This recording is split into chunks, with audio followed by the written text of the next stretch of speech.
The first thing I would say is do not underestimate the power and importance of simplicity.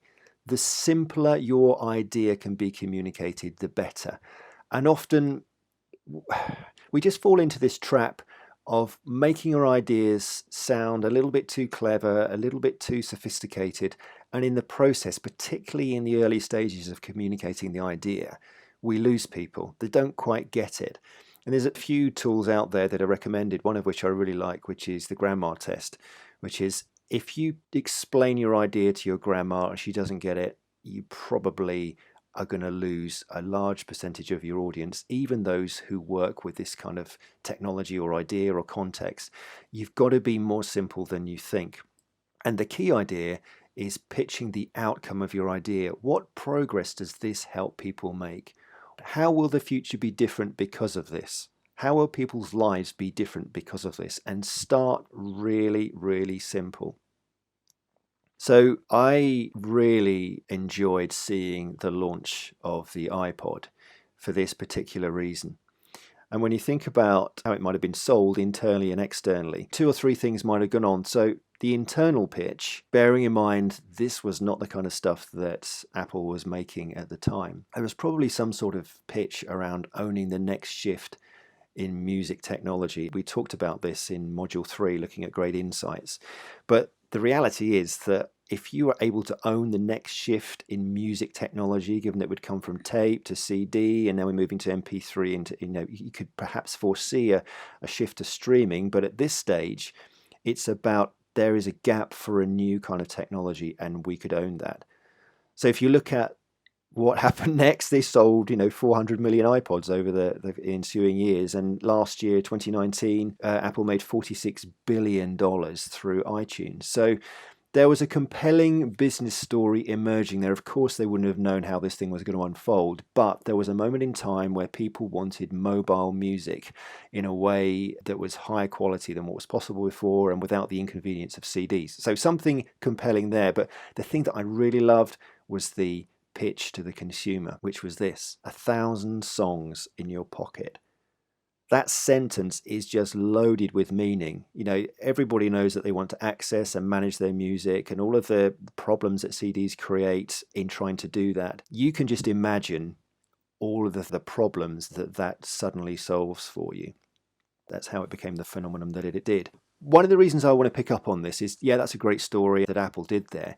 But what we can learn from this, again, is the simplicity and often the beauty and the elegance of making something really simple. And in a world of corporate communications, which is absolutely loaded with 100-slide PowerPoint decks and not very well designed and tons of text and tons of data, when you present something that is simple and elegant and I think somewhat beautiful as a result, it really stands out. I see this time and time again.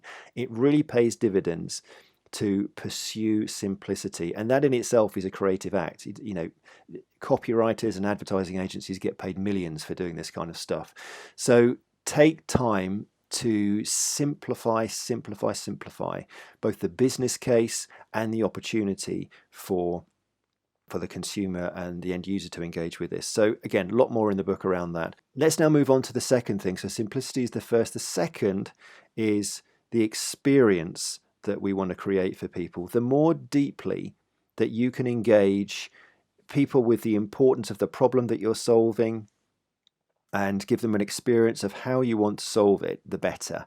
The more you can transport them to the experience of the idea in action, the faster it's going to click, the better it's going to stick, and the more useful the feedback that they give you is going to be. So think about taking sketches and prototypes and user quotes.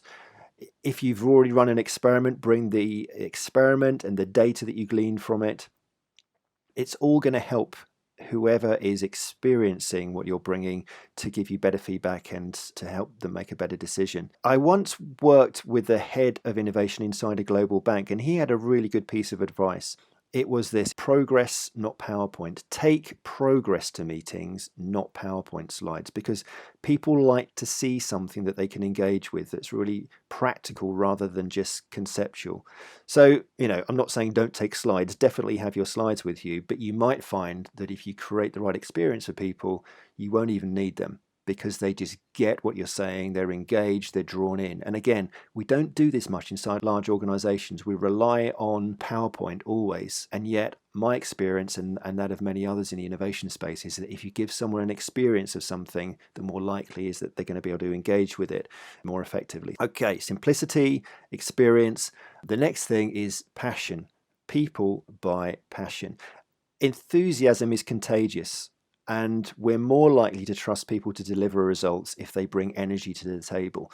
This isn't about being fake or manipulative, but it's an authentic expression of the belief that you have in the idea or the problem that you're pushing or backing or representing.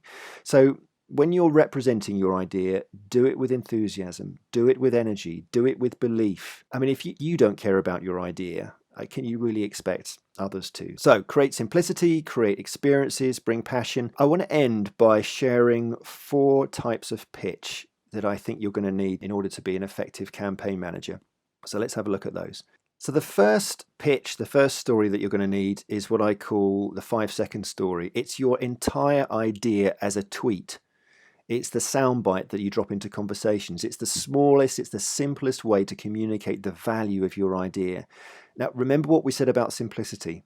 People get paid a lot of money to write simple stuff because it's really powerful. It's the iPod puts 1,000 songs in your pocket. What's your equivalent? What's that thing that's going to grab people's attention and help them to click with it straight away? So that's the first thing. It's your 5-second story. I'd then say you've got your 30-second elevator pitch. Elevator pitches are things that are well known. Often, I don't think people necessarily think about what they're going to use them for. And I would say an elevator pitch should be used to try and get more time with someone. Imagine you're walking down the corridor and you see an important stakeholder approaching, and you need something to say to them that is just enough to get their interest, not really anything more at that stage, because your aim is to get a meeting with them where you can go to the next level of detail so that you can really engage them. So this is opportunistic, but it's towards something. You're trying to get a meeting. That's what that pitch is all about. The next one I'm calling the 5-minute pitch, and this isn't really what you're trying to get with the 30-second. You're trying to get actually a 20-minute pitch, which we're going to talk about in a moment. But there's this awkward ground in the middle that is often where I see ideas fall down. So this is a really useful one. So 2 scenarios tend to happen here, and it's really impromptu stuff. So hopefully you'll never need this, but the chances are that you probably will. So this is going to the next level of detail with your idea beyond the elevator pitch. And ideally you would have about 20 minutes to cover what you want to cover, but for various reasons you only get given 5. And there's 2 common scenarios for me. One is that someone somewhere has heard about your idea, it gets mentioned in a meeting, they pick up the phone and they say, "Oh, could you just join us? We're talking about your idea," and you're not prepared at all. You weren't expecting to have to talk about it today, but you need something, and you've only really got 5 minutes. So that's one scenario. More commonly, though, what tends to happen is that you are waiting to go and give a 20-minute pitch of your idea in a more formal setting, but you're waiting outside the meeting room, the meeting's overrunning, and your slot gets cut back to 5 minutes. And this happens all the time. So having a 5-minute version ready is really important for 2 reasons. Firstly, you'll do a great job at communicating the idea, which is more than the 30-second, but less than the 20, but you're going to do a good job. The second is you're actually going to look pretty good because you were able to pivot in the moment where everyone was expecting you to have 20 minutes, you were cut back to 5, and yet you nailed it. Now, people notice that stuff because usually people in that context flap and they're unprepared and they're having to mumble through their slides. If you've got this 5-minute version that you can just pull out in a really smooth way, that's only going to gain you credibility. Okay, so hopefully you'll never need that, but probably it's a good idea to have one up your sleeve. The next one, the final one, is what I call the 20-minute pitch. So it's like a major milestone meeting where you have some more significant time to provide A great balance of big picture context, the why and the what, and a level of detail around the how of your idea. So I like to think about this as the TED Talk for your idea. And again, just make sure that you've got a clear ask or recommendation at the end, because that often gets forgotten. What's the next step that you're recommending? So there are the 4 pitches that I would recommend that you've always got up your sleeve that are going to give you the strongest chance of being able to represent your idea well in any context. So let's just summarize what we've covered. So campaign manager mindset, your idea needs you to champion it through the journey. So map that journey out, anticipate the milestones, and be ready to create experiences for people along the way that can help them step into your idea. Secondly, what to sell. So remember, context is king. Communicate the why before the what. Have a strong business case. Why this, why now, why us, and pitch the idea, but own the problem. And finally, we're looking at how to sell. Think about simplicity. Create experiences for people. Communicate with passion. And don't forget, there's those 4 pitches, the 5-second story, the 30-second elevator pitch, the 5-minute pitch, and the 20-minute pitch. So again, check out the book, and online there is some free resources. There's a free resource particularly that might be useful. The assumption tracker I actually flagged in module 6 as something that can help you figure out what are the assumptions that need to be true for your idea to succeed. This also applies for the journey you need to go on in the story that you need to tell. So you might find that just downloading that resource might be useful for you as well. We're reaching the end. We're now at number 8, which is your idea has got to the point where you can start to think about a business model at any stage, but as the idea starts to show promise, particularly it's gaining traction with customers, you do need to start thinking about what are the business models that are going to allow this idea to really take hold, because usually a business idea is not enough. The best idea in the world is not enough without a great business model. So we'll be looking at some ideas on how you can approach that. So again, get in touch if there are some more resources you'd like or some more ideas. Have a look on blszombie.com at the resources there. And I invite you now to move on to the next session, which is all about designing business models.